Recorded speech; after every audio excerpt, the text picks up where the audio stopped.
Dumping yard ಆಗ್ತಾ ಇದೆ ಹೊರಪೇಟೆ.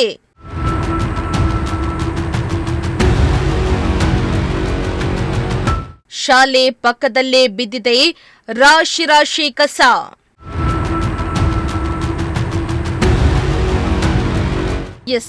ತುಮಕೂರು ನಗರ ಶರ ವೇಗದಲ್ಲಿ ಬೆಳೀತಾ ಇದ್ದು ಅನೇಕ ಕಂಪನಿಗಳು ಸಹ ತಲೆ ಎತ್ತುತ್ತವೆ. ಆದರೆ ತುಮಕೂರು ಇತ್ತೀಚೆಗೆ ಗಾರ್ಬೇಜ್ ಸಿಟಿ ಆಗ್ತಾ ಇದೆಯಾ ಅನ್ನೋ ಅನುಮಾನ ಮೂಡ್ತಾ ಇದೆ.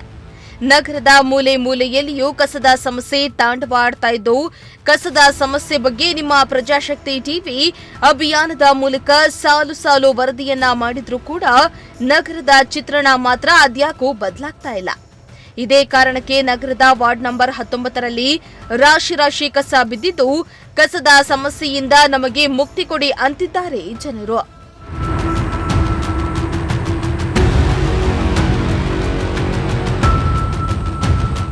ಹೌದು, ತುಮಕೂರಿನ ವಾರ್ಡ್ ನಂಬರ್ 19ರ ಹೊರಪೇಟೆಯಲ್ಲಿ ಕಸದ ಸಮಸ್ಯೆ ಮಾತ್ರ ದಿನದಿಂದ ದಿನಕ್ಕೆ ಹೆಚ್ಚಾಗ್ತಾನೆ ಇದ್ದು, ಈ ಏರಿಯಾ ಡಂಪಿಂಗ್ ಯಾರ್ಡ್ ರೀತಿ ಬದಲಾಗ್ತಾ ಇದೆ. ಈ ಕಸದಿಂದ ನಾಯಿ ಹಂದಿಗಳ ಕಾಟ ಕೂಡ ಹೆಚ್ಚಾಗ್ತಾ ಇದೆ. ಅಲ್ಲದೆ ಪಕ್ಕದಲ್ಲಿ ಶುಭೋದಯ ಶಾಲೆ ಕೂಡ ಇದೆ. ಆದರೂ ಸಹ ಸಾರ್ವಜನಿಕರು ಕಸವನ್ನ ತಂದು ಇಲ್ಲೇ ಸುರಿತಾ ಇದ್ದು ಗಬ್ಬೆದ್ದು ನಾರ್ತಾ ಇದೆ. ಇದರಿಂದ ಶಾಲಾ ಮಕ್ಕಳು ಈ ಗಬ್ಬು ವಾಸನೆಯಲ್ಲಿಯೇ ಪಾಠ ಕೇಳುವ ಸ್ಥಿತಿ ನಿರ್ಮಾಣ ಆಗಿದೆ.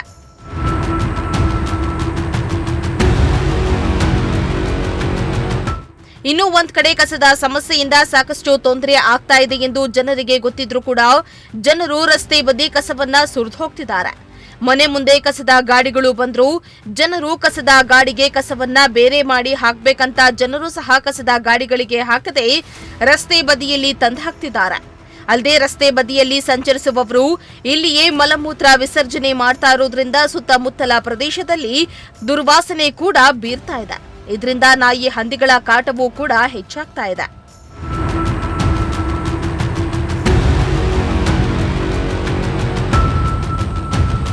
ಅದೇನೇ ಆಗ್ಲಿ, ರಾಶಿ ರಾಶಿ ಕಸ ಬಿದ್ದು ಆ ಕಸದಿಂದ ನಾಯಿ ಹಂದಿಗಳ ಕಾಟ ಹೆಚ್ಚಾಗ್ತಾ ಇದ್ದು, ಇನ್ನಾದ್ರೂ ಈ ಬಗ್ಗೆ ಸಂಬಂಧಪಟ್ಟ ಅಧಿಕಾರಿಗಳು ಕಸದ ಸಮಸ್ಯೆಗೆ ಮುಕ್ತಿಯನ್ನ ನೀಡ್ತಾರಾ ಎಂಬುದನ್ನ ಕಾದು ನೋಡಬೇಕಾಗಿದೆ.